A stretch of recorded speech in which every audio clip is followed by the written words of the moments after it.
Hello friends, welcome you all on AP education. मेरा नाम है अनुप्रिया और मैं आपको क्लास 6 साइंस एनसीईआरटी पढ़ा रही हूँ, जिसमें हमने चैप्टर 8 कंप्लीट कर लिए हैं। आज हम करेंगे chapter number 9 the living organism and habitats. लेकिन उससे पहले अगर आपने चैनल को सब्सक्राइब नहीं किया है तो सब्सक्राइब करें और हर क्लास के नोटिफिकेशन के लिए बेल आइकन को प्रेस करें। जैसा कि हर टेट एग्ज़ाम में एनसीईआरटी से डायरेक्ट क्वेश्चन पूछे जाते हैं, तो उसी को ध्यान में रखते हुए हम पहले चैप्टर कंप्लीट करते हैं, फिर उस चैप्टर पे कमांड करने के लिए हम एनसीईआरटी एग्जाम्पलर के क्वेश्चंस करते हैं, ताकि आप निश्चिंत हो जाएं कि आपका ये टॉपिक अच्छे से कंप्लीट हो चुका है। आते हैं आज के टॉपिक पे, the living organism and habitats. All places on earth have a living organism either too hot और टू कोल्ड। पृथ्वी पर हर एक प्लेस पे लिविंग ऑर्गेनिज्म पाए जाते हैं, चाहे वो बहुत ही ठंडा हो या फिर बहुत ही गर्म इलाका हो। Even your home in cupboard also some living organism like spider. यहाँ तक कि तुम्हारे घर में कबर्ड के अंदर भी अगर तुम देखते हो कोई लिविंग ऑर्गेनिज्म को, तो वो भी मिल जाएगा। जैसे मकड़ी होती है, वो हमारे घरों में होती है, तो हर जगह पे लिविंग ऑर्गेनिज्म पाए जाते हैं। Tiny organism also found in opening of volcanoes. छोटे छोटे जो ऑर्गेनिजम्स होते हैं वो ज्वालामुखी जो फटता है उसमें भी पाए जाते हैं। वहाँ पे कितनी गर्मी होती है, लेकिन वहाँ पर भी लिविंग ऑर्गेनिजम्स पाए जाते हैं। Organisms and the surrounding where they live. Organisms और उनकी सराउंडिंग के वे कहाँ पे रहते हैं। Kind of living organism that were present in different location is different. अलग अलग जगह पर अलग अलग लिविंग ऑर्गेनिज्म पाए जाते हैं। हर जगह पे एक ही लिविंग ऑर्गेनिज्म नहीं पाया जाएगा। जो लिविंग ऑर्गेनिज्म जो होते हैं वो एनवायरनमेंट के अकॉर्डिंग, वहाँ का क्लाइमेट कैसा है उसके अकॉर्डिंग पाए जाते हैं। The desert had camels. जैसे कि रेगिस्तान में ऊँट पाया जाएगा। The mountains had a goat and yak. यहाँ पे पहाड़ी इलाके जो होते हैं वहाँ पे जो पहाड़ी बकरी होती है और याक, वो पाया जाएगा। Puri had some other creature crab on beach and such a variety of fish being caught by the fisherman at sea. यहाँ तक कि पुरी या जो भी समुद्री इलाका है वहाँ पे बहुत अलग अलग तरह के केकड़े पाए जाते हैं और अलग अलग तरह की मछलियाँ पाई जाती हैं।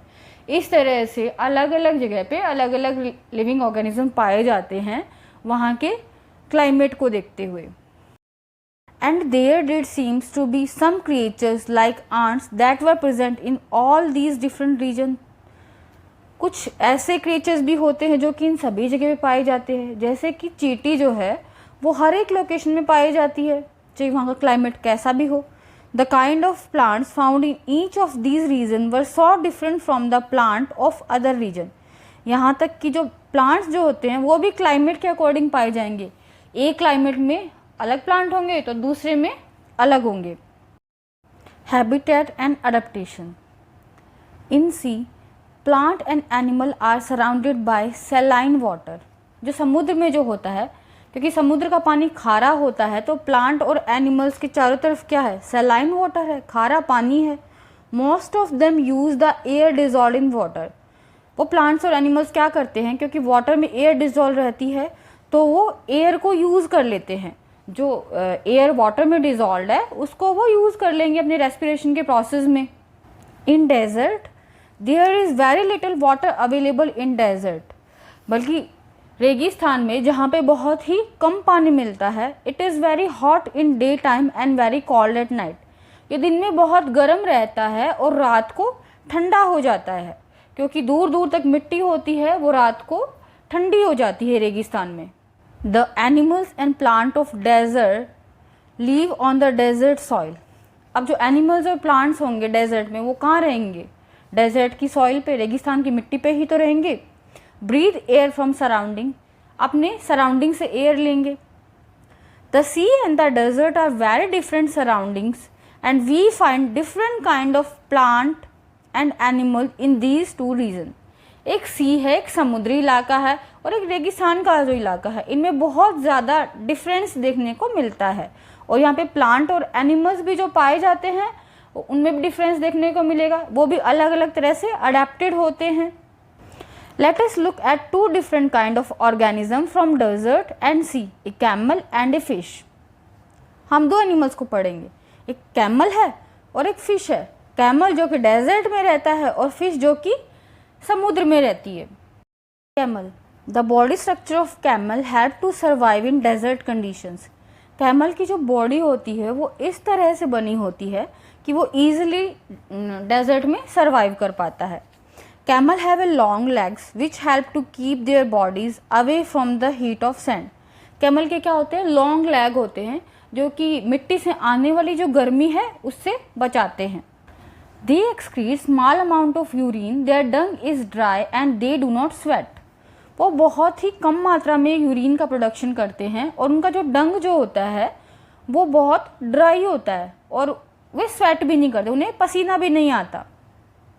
Since camel loss very little water from their bodies, क्योंकि कैमल्स जो होते हैं वो बहुत ही कम पानी का लॉस कर रहे हैं अपनी बॉडी से, they can live for many days without water. वे बहुत दिनों तक पानी के बिना रह सकते हैं। तो डेजर्ट में ऐसी ही कंडीशंस तो हमें चाहिए क्योंकि वहाँ पे कम पानी होता है और ऐसा एनिमल जो इस तरह से अडेप्टेड हो कि वो कम पानी में भी सर्वाइव कर जाए, और कैमल के अंदर ये सब क्वालिटीज़ पाई जाते हैं तो वो ईजिली डेजर्ट में सर्वाइव करता है।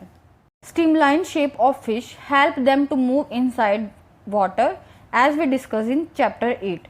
जैसा कि हमने चैप्टर 8 में पढ़ा था कि शिप की जो बॉडी शेप होगी, बॉडी स्ट्रक्चर होगी, वो स्ट्रीमलाइन शेप है जो कि ईजिली से पानी में मूव कर सकती है। Fish have a flat fin and tail that help them to change directions and keep their body balance in water. Fish के दोनों तरफ क्या होती हैं, फ्लैट फिन होती हैं और उसकी जो टेल होगी वो भी क्या होगी, फ्लैट होगी। वो क्या करती हैं फिश के लिए, वो फिश को डायरेक्शन चेंज करने में हेल्प करती हैं और फिश का बैलेंस बनाती हैं वाटर के अंदर। Gills present in fish help them to use oxygen dissolve in water. Respiration के लिए फिश के अंदर गिल्स होती हैं जो कि पानी में जो ऑक्सीजन डिजॉल्व है उसको यूज करने में फिश की हेल्प करेंगी। We take only 2 examples. A wide variety of animal and plants live on earth. हमने खाली 2 एग्जाम्पल देखे हैं, एक डेजर्ट का और एक सी का, लेकिन अर्थ पे तो बहुत सारे एनिमल्स रहते हैं। In all these variety of organisms we find that they have certain feature that help them to live in the surroundings in which they are normally found. तो हर वैरायटी की ऑर्गेनिजम्स में वो सारी स्पेशल जो conditions हैं वो पाई जाएंगी जिससे कि वो उस क्लाइमेट में ईजिली रह सके। मतलब कोई भी अगर ऑर्गेनिज्म है, कोई भी एनिमल है, अगर वो एक जगह पे रह रहा है तो उसकी क्लाइमेटिक कंडीशंस, उसकी वातावरण की जो कंडीशंस के लिए वो अडेप्टेड होता है, वहाँ पे रहने के लिए वो क्या होगा, अडेप्टेड होगा और ईजिली वहाँ पे सर्वाइव कर पाएगा। The presence of special features और सर्टेन हैबिट्स, ऐसे कुछ स्पेशल फीचर होते हैं किसी भी ऑर्गेनिज्म के अंदर और कुछ हैबिट्स होती हैं which enable an organism to live naturally in a place is called adaptation. जो कि उस ऑर्गेनिज्म को वहाँ पे नेचुरली रहने में हेल्प करती हैं, उसी को हम क्या कहते हैं, अडेप्टेशन कहते हैं। मतलब कोई भी एनिमल जो होगा एक जगह पे रह रहा है तो वो उस जगह पे रहने के लिए स्पेशल फीचर्स अपनी बॉडी के अंदर डेवलप कर लेता है जिसको हम अडेप्टेशन कहते हैं। The place where organism live is called habitat. और ऐसी जगह पे जहाँ पे ऑर्गेनिज्म रह रहा है, जो उसका घर है, उसको क्या बोलेंगे, हैबिटेट। हैबिटेट मीन्स ए ड्वेलिंग प्लेस, ए होम। हैबिटेट मीन्स उसका घर जहाँ पे भी वो रह रहा है। The habitat provide food, water, air, shelter and other needs to organisms. Habitat में क्या मिलेगा ऑर्गेनिज्म को, फूड मिलेगा, वाटर, एयर, एक शेल्टर तो उसको मिल ही रहा है जो कि उसके लिए ज़रूरी है। Several kind of plant and animals live in the same habitat. एक हैबिटेट में क्या होगा, बहुत तरह के एनिमल्स और प्लांट्स रहते हैं, अलग अलग एनिमल्स रहते हैं और अलग अलग प्लांट्स रहते हैं जो वहाँ पे रहने के लिए अडेप्टेड है। The plant and animal that live on land are said to be terrestrial habitats. ऐसे प्लांट और एनिमल जो कि ज़मीन पे रहते हैं उनको टेरेस्ट्रियल हैबिटेट्स बोलेंगे हम। टेरेस्ट्रियल हैबिटेट्स में क्या आएगा, जैसे फॉरेस्ट आ जाएगा, grassland, desert, coastal mountain regions, जो भी हमारे वन हैं, घास के मैदान हैं, डेजर्ट है, कोस्टल एरिया जो तटीय क्षेत्र है, और जो भी माउंटेन पहाड़ी जो इलाका है, ये सब क्या आ जाएगा, टेरेस्ट्रियल हैबिटेट्स में आ जाएगा। जहाँ पे पानी नहीं है वो सब टेरेस्ट्रियल हैबिटेट्स में आ जाएगा। जहाँ पे हमें दूर दूर ज़मीन दिखाई देती है वो सब टेरेस्ट्रियल हैबिटेट्स है। On the other hand, the habitats of plant and animal that live in water are called aquatic habitats. बल्कि ऐसे प्लांट और एनिमल जो कि पानी में रहते हैं उसको हम एक्वेटिक हैबिटेट बोल देंगे. एक्वेटिक हैबिटेट में river, lakes and ocean are some example of aquatic habitats.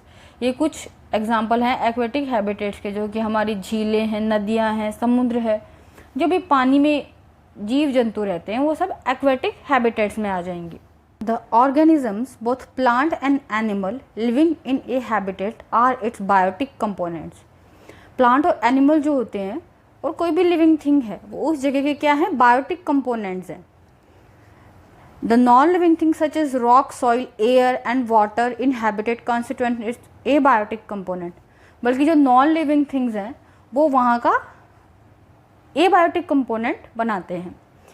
अब भाई इसमें पूछा हुआ है एनसीईआरटी में, आर सनलाइट और हीट आर ए बायोटिक और बायोटिक कंपोनेंट्स. क्योंकि सनलाइट और हीट जो है वो नॉन लिविंग थिंग है, so these are abiotic components. When the seed turn into sprout, it is said to be germinated. This is the beginning of life of a new plant. अगर हम कुछ seeds लेते हैं, मूंग दाल के हमने कुछ seed लिए, उसको हमने भिगो के रख दिया, फिर उसमें से जो स्प्राउट निकलता है उसी को हम क्या बोलते हैं, जर्मिनेशन बोलते हैं. और ये क्या है, लाइफ की बिगनिंग है, एक न्यू प्लांट बनने की एक बिगनिंग है. Abiotic factors like air, water, light and heat are important for growth of plant. जो एबायोटिक फैक्टर्स होते हैं, हवा, पानी, लाइट जो है, हीट जो वहाँ का टेम्परेचर है, वो क्या है, इम्पॉर्टेंट होते हैं एक प्लांट की ग्रोथ के लिए. हम पहले भी पढ़ चुके हैं चीज़ की light and water is very important for photosynthesis in plants. In fact abiotic factor are important for all living things. यहाँ तक कि एबायोटिक फैक्टर जो होते हैं, हवा, पानी वगैरह जो हैं, ये तो सबके लिए इम्पॉर्टेंट है, हमारे लिए भी इम्पॉर्टेंट है. हम बिना हवा और पानी के जिंदा नहीं रह सकते. We find that organism exist in very cold as well as hot climates. हमने देखा कि ऑर्गेनिज्म जो होते हैं वो हर जगह पाए जाते हैं, चाहे कितना भी कोल्ड एनवायरनमेंट हो, चाहे कितना भी हॉट हो. इवन जो वॉल्केनोज जो होते हैं, ज्वालामुखी जो फटता है, उसके अंदर भी लिविंग ऑर्गेनिजम्स पाए जाते हैं. Adaptation is the method by which organism get well adjusted to the climate. Adaptation ही एक ऐसा मेथड है जिससे कि कोई भी ऑर्गेनिज्म जो है वो एनवायरनमेंट में वेल एडजस्टेड होता है. वहाँ पे रहने के लिए वो अपने आप को अडेप्ट कर लेता है, अपनी बॉडी के अंदर कुछ ऐसे चेंजेस कर लेता है कि वो वहाँ पे ईजिली रह पाए, तो वो वहाँ पे रहने के लिए अडेप्टेड हो गया है. तो इसी को क्या बोलते हैं, हम अडेप्टेशन बोलते हैं. Adaptation does not take place in a short time because the abiotic factor of a region also changes very slowly. Adaptation जो है वो एक short time process नहीं है. Adaptation क्या है, एक long time process है. Those organisms which cannot adapt to these changes die and only few adapted ones survive. जो ऑर्गेनिज्म अपने आप को एनवायरनमेंट में अडेप्ट नहीं कर पाते वो तो क्या होंगे, डाई हो जाएंगे, मर जाएंगे. और जो अडेप्ट कर लेते हैं वो उस एनवायरनमेंट में सर्वाइव कर जाते हैं. There are desert animal like rat and snake which do not have a long legs that of camel has. अब डेजर्ट में कैमल तो पाया नहीं जाता, और भी ऑर्गेनिज्म पाए जाते हैं, जैसे कि डेजर्ट में स्नेक्स पाए जाते हैं, रैट्स पाए जाते हैं. तो वो कैसे सर्वाइव कर पाते हैं, उनके तो कैमल की तरह लंबे लंबे पाँव भी नहीं होते. To stay away from the intense heat during the day they stay in burrows deep in the sand. अपने आप को बहुत ज़्यादा हीट से बचाने के लिए वो क्या करते हैं, दिन में बरो, जो नीचे जो उन्होंने गुफा एक खोदी होती है अपने लिए, उसमें चले जाते हैं. जो बिल बना रखा होता है सांप ने या चूहे ने, उसमें वो क्या कर जाते हैं, दिन में अपने आप को हीट से प्रोटेक्ट करने के लिए दिन में गुफा में चले जाते हैं या फिर बिल में चले जाते हैं. Desert plant example cactus loss very little water through transpiration. हमने पहले भी पढ़ा था कि जो डेजर्ट में प्लांट्स होते हैं वो बहुत ही कम पानी को ट्रांसपीरेशन के थ्रू एनवायरनमेंट में छोड़ते हैं. The leaves in desert plants are either absent, very small, और they are in the form of spines. Desert plant में जो लीव्स जो होती हैं वो क्या होंगी, या तो एब्सेंट होंगी या बहुत छोटी होंगी या फिर स्पाइंस के रूप में कन्वर्ट हो गई हैं. जैसे कि कैक्टस में जो लीव्स जो होती हैं वो स्पाइंस के रूप में होती हैं. This help in reducing loss of water from the leaves through transpiration. यह क्या करता है कि ट्रांसपिरेशन के प्रोसेस में जो वाटर लॉस होता है उसको कम कर देता है। The leaf like structure you see in a cactus is in fact its stem. आप लीफ लाइक स्ट्रक्चर देखते हो कैक्टस में, वो वास्तव में उसकी स्टेम होती है। Photosynthesis in these plant is usually carried by the stems. In plant में जो कैक्टस में फोटोसिंथेसिस जो होता है वो स्टेम के द्वारा किया जाता है, क्योंकि लीव्स तो स्पाइन के रूप में मॉडिफाई हो गई हैं। The stem is covered with a thick waxy layer which help to retain water in the tissue of cacti. जो स्टेम होती है उसके भी एक ऊपर क्या होती है, एक थिक वैक्सी लेयर होती है जो कि पानी को कैक्टाई के अंदर रिटेन करती है, मतलब स्टेम से भी पानी को एनवायरनमेंट में नहीं जाने देती। Most desert plants have roots that go very deep in the soil for absorbing water। बहुत सारे डेजर्ट प्लांट्स की जो रूट्स होती हैं वो बहुत ही डीप तक होती है, डीप पेनिट्रेशन होती है, ताकि वो नीचे तक के पानी को भी एब्जॉर्ब कर लेती हैं। डेजर्ट के अंदर पानी तो होता नहीं है, तो उनकी रूट्स जो होती है वो काफ़ी नीचे तक चली जाती हैं, ताकि जो अर्थ में जो भी वाटर अवेलेबल है उसको वो ईजिली से एब्जॉर्ब कर सके। जैसे कि हम पिक्चर में देख पा रहे हैं, डेजर्ट एनिमल जो है वो बरोज में नीचे छुपे हुए हैं, और ये कैक्टस प्लांट है, किस तरह से कैक्टस की जो स्टेम है वो लीफ की तरह आपको दिख रही है, और जो उसकी जो लीव्स जो हैं, पत्तियां जो हैं, वो स्पाइंस के रूप में मॉडिफाई हो गई हैं ताकि ट्रांसपिरेशन कम हो, ट्रांसपिरेशन को कम करने के लिए। सम टेरेस्ट्रियल हैबिटेट्स में हमने डेजर्ट को पढ़ लिया, अब हम माउंटेन्स को पढ़ेंगे। माउंटेन पे कैसी रीजन्स होती हैं, वहाँ के एनिमल्स कैसे अडेप्ट करते हैं, प्लांट्स कैसे अडेप्ट करते हैं। These habitats are normally very cold and windy. In some areas, snowfall may take place in winter. Mountains में क्या होगा, बहुत ठंड होगी और तेज़ तेज़ हवाएं चलेंगी, और कभी कभी तो सर्दियों में स्नोफॉल भी होता है माउंटेन रीजन में। Trees are normally cone shaped and having sloping branches. Tree कैसे होंगे, वो कॉन शेप ट्रीज होंगे, ऐसे कॉन के जैसे होंगे ट्रीज, और स्लॉप के जैसे उसकी ब्रांचेस होंगी। The leaf of some of these trees are needle-like. This helps the rainfall and snow to side off easily. उनकी जो लीव्स जो होंगी वो निडल लाइक होती हैं, ताकि ईजिली से अगर पानी गिर रहा है तो वो भी जल्दी से नीचे गिर जाए लीव से, उसके ऊपर स्टे ना करे, और स्नो भी ईजिली से लीव के ऊपर हट जाए। इस तरह से वहाँ के जो पेड़ होंगे वो कॉन शेप होते हैं, और लीफ जो होती हैं वो निडल लाइक स्ट्रक्चर में होती हैं माउंटेन रीजन्स में। अब एनिमल्स कैसे होते हैं। Animals living in the mountain region are adapted to conditions there. They have a thick skin or fur to protect them from cold. Animal भी adapted होंगे environment के लिए, उनकी जो skin जो होगी वो बहुत thick, मोटी उनकी skin होती है, और फर होते हैं, बॉडी पे फर होंगे ताकि वो अपने आप को ठंड से बचा पाएँ। For example, yak have a long hair to keep them warm. Yak के बड़े बड़े बाल होते हैं ताकि वो अपने आप को वार्म रख पाए।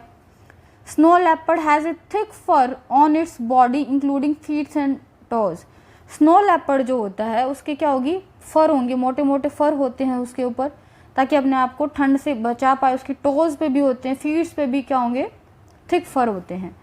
This protect its feet from cold when it walk on the snow. जब स्नो लेपर्ड जो होता है स्नो पे वॉक करता है, तो ये जो फर होते हैं जो कि उसके फीट्स और टॉज में भी होते हैं, ये उसको ठंड से बचाते हैं। The mountain goat has a strong hooves for running up the rocky slopes of mountains. Mountain जो गॉट होती है उसके पाँव में जो खुर होते हैं वो बहुत ही स्ट्रॉन्ग होते हैं, ताकि वो ईजिली माउंटेन में रन कर पाए। As we go up in mountain region the surrounding change and we see different kind of adaptation at different height. जैसे जैसे हम ऊपर जाते जाते हैं माउंटेन रीजन में, तो अलग अलग एनवायरनमेंट मिलेगा अलग हाइट पे, मतलब कि ऊपर जाएंगे तो फिर 500 मीटर पे कुछ और एनवायरनमेंट मिलेगा, 1000 मीटर पे कुछ और एनवायरनमेंट मिलेगा। ऐसे हाइट के अकॉर्डिंग जो है माउंटेन्स का जो एनवायरनमेंट है वो चेंज होता जाता है। ये जैसे पिक्चर में हम देख सकते हैं स्नो लेपर्ड को, याक को और माउंटेन गॉट को। Grasslands, a lion live in a forest और a grassland is a very strong animal that can hunt and kill animal like deer. It is light brown in color. Grassland में कौन रहता है, grassland में lion और dear जैसे animals रहते हैं। तो ग्रासलैंड के अंदर जो लायन जो है वो बहुत ही एक स्ट्रॉन्ग एनिमल है, और वो ईजिली हंट कर सकता है, शिकार कर सकता है डियर जैसे छोटे एनिमल्स का। इसका कलर जो होता है वो कैसा होता है, लाइट ब्राउन होता है लायन का कलर।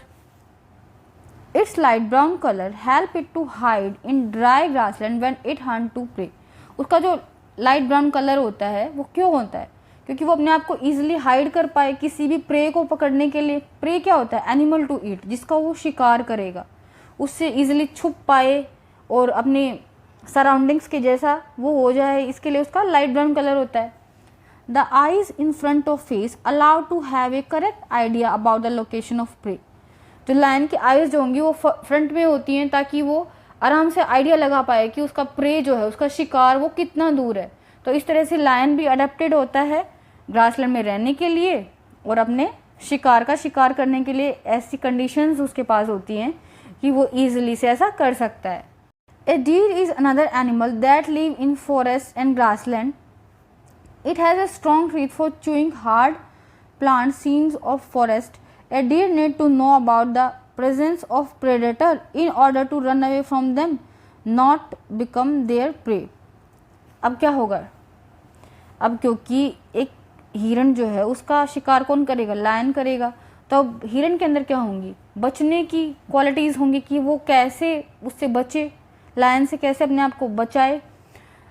तो एक ऐसा एनिमल है डियर जो कि ग्रासलैंड में रहता है और इसके टीथ जो होंगे बहुत स्ट्रॉन्ग होते हैं ताकि वे ईजिली से जो फॉरेस्ट में प्लांट्स होते हैं उनको खा सके, और जो कि इसका शिकार कर रहा है शेर जैसा एनिमल उससे अपने आप को कैसे बचाए, उसके लिए भी इसमें कुछ कंडीशंस होंगी। अब क्या अडेप्टेशंस होंगी एक डियर के अंदर, it has a long ear to hear movement of predator. इसके बड़े बड़े कान होते हैं ताकि वो प्रेडेटर को अगर कोई भी मूवमेंट कर रहा है उसको ईजिली से सुन सके।